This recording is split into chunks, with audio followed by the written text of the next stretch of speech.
Hayden Christensen has stated that, quote, "we're going to see a very powerful Vader," end quote, in this Obi-Wan series. This, the Geekery update with Alan. Ryan. The Geekery update. The Geekery update. The Geekery update. The Geekery update. The Geekery update. Oh no, they're great. Oh, they're great.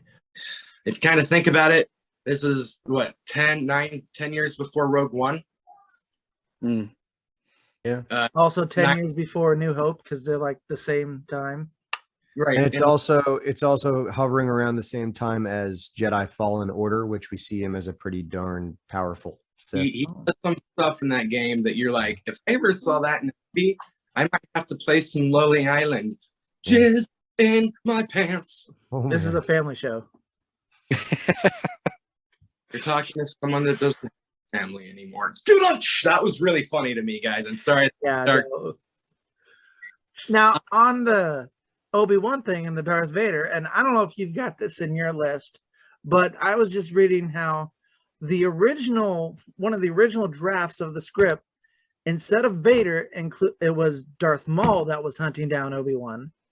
And then they decided to make it a bigger, quote unquote, bigger story.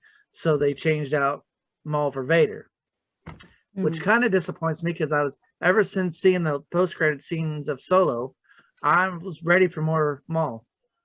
I hesitate to necessarily discount Maul being a part of this yet, because it's still early on, and like Ray, I mean, they could have really screwed him over. That's possible. But like Ray Park, like we saw him, like if you follow him on social media, like for the past, year or two, he's been posting Darth Maul stuff, and like he's been posting like videos of him like doing lightsaber choreography again and stuff like that, just kind of randomly. So I don't know. Maybe, I mean, it could be that he was getting ready to be Maul again, and they said nah. But it just seems like I don't know. Could be one of those. Dave Filoni specifically would pass that up.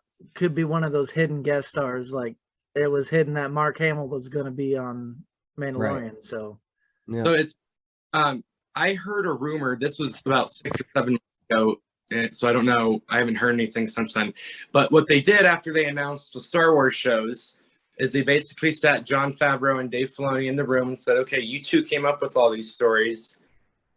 John, you're writing and producing half of them. John, you're writing and producing the other half." Hence why it was more Jon Favreau involved in Boba Fett than Dave Filoni. He only had one episode. Everything else was written by Jon Favreau.